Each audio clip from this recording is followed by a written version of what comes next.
গাইবান্ধার ফুলছড়ি উপজেলা সদরের চাটাইপল্লী কারিগররা ভালো নেই। উৎপাদিত পণ্যের চাহিদা কমে যাওয়ায় চাটাই তৈরির উপকরণ বাঁশের দাম বেড়ে যাওয়ায় তারা শ্রম অনুযায়ী পারিশ্রমিক পাচ্ছে না। তবুও বাপদাদার পেশার ঐতিহ্য ধরে রাখার জন্য তারা এখনও আঁকড়ে ধরে আছে চাটাই তৈরির শিল্পে। এই গ্রামের প্রায় 150 পরিবার চাটাই তৈরির সঙ্গে জড়িত।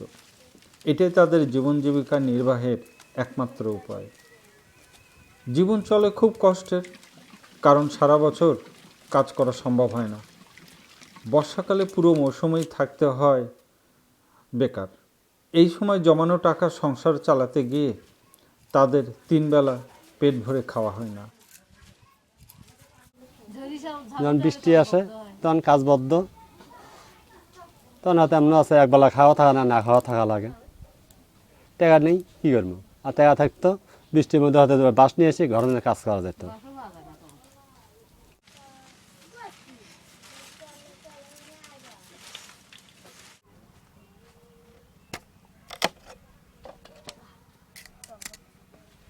মনে করো আমার বয়স যখন 15 বছর, তখন থেকে মনে করো আর কি ব্যবসা ধরছে, বুঝছে?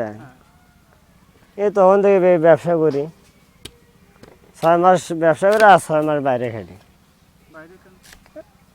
6 মাসে মনে করো বেচা কেনা হয় না, ব্যবসা বদ্ধ থাকে, বাস পাওয়া যায় না।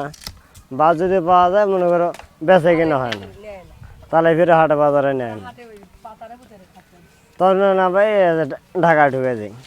আমরা এই যে সমিতি করি, সমিতি আছে বাজারে, ওখানে মনে করে সাপ্তাহিক কিস্তি করা আছে 200 টাকা, বুঝছেন? এই 10 মাস কিস্তি শোধ দেই, আবার ফির টাকা মনে করো উঠে নিয়ে আবার এই ব্যবসা করি।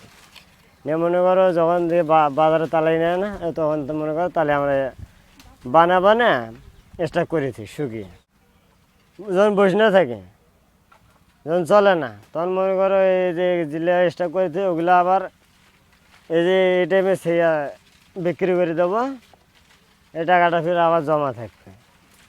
আমার মনে হয় যেখান থেকে লোন নেই ওখানে আবার দেওয়া লাগে। আবার যখন থেকে মনে করো ব্যবসা থাকে না, তখন আবার ফির টাকাটা নিয়ে আবার মনে করো এই মাল স্টক করেছি। অন্য পেশার মানুষের ভাগ্যের পরিবর্তন হলেও ফুলছড়ি চাটাইপল্লীর বাসিন্দাদের ভাগ্যের পরিবর্তন হয়নি আজও।